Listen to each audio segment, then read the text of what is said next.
One thing about me is that I love booking last-minute Airbnbs, especially for New Year's Eve. Jamie and I booked this cute place near Oberon. It's around a 2.5-hour drive west from Sydney. Now, does anyone else get super curious when arriving at an Airbnb and go straight into exploring mode? I just love this about Airbnbs. Their unique decor, the memories, the old books. Like, check out this one. What a classic. The host also left us these yummy cookies and some homemade sourdough bread. They even had a general store with some knitted items, which I thought was so cute. We bought a beanie and you just leave the cash in this little jar. So I set up my Starlink, which has been a game changer last year when staying at places with no reception, as my business is all online. So it works perfect no matter how off-grid you get, as long as there's a clear sky and you can plug it in. It finds the satellite for you, so then you can just go online. Now, this was the night before New Year's Eve, so we were just relaxing and explored the farm we're staying on. Check out this scarecrow. It looked exactly like the one from Jeepers Creepers. It turned its head. It turned its head. It dead set turned its head.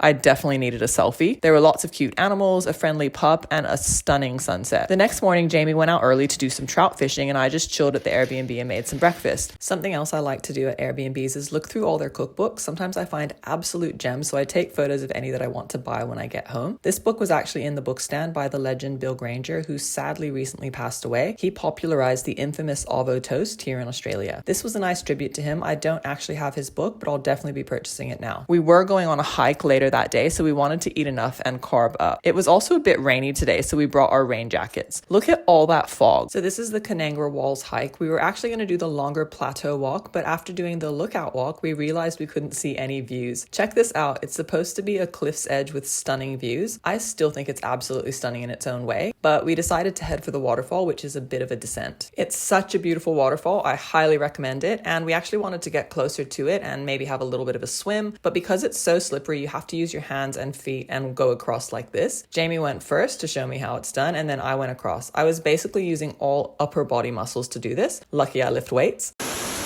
And you made it.